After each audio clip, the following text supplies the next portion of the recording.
काँग्रेसचे नेते विजय वडेट्टीवार यांनी मनसेसोबत जाण्याचे संकेत दिलेत।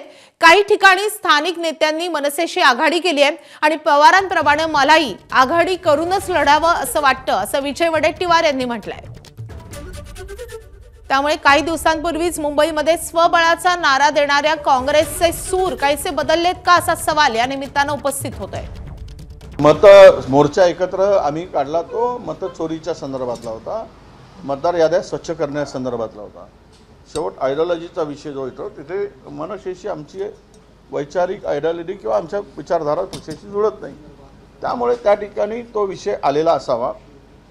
पण पवार साहेबांनी जे भूमिका घेतली की आपण आघाडीत लढलो पाहिजे, त्या संदर्भात आपण सगळे मिळून भाजपला हरवण्यासाठी, भाजपसारख्या या धर्मांध शक्तीला संपवण्यासाठी एकत्र येण्याची आवश्यकता आहे आणि त्या संदर्भात आम्ही सकारात्मक आहोत असं माझं मत आहे।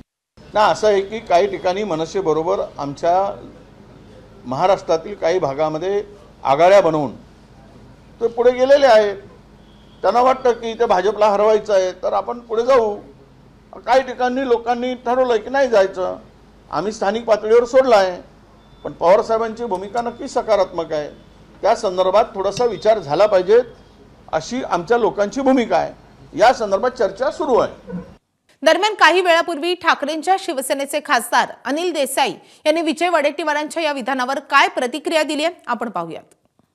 काँग्रेसच्या भूमिका या काँग्रेस नेत्यांतर्फे वैयक्तिकरित्या मांडल्या जात आहेत। त्यांनी या बाबतीमध्ये व्यवस्थित भूमिका पक्षातर्फे मांडावी।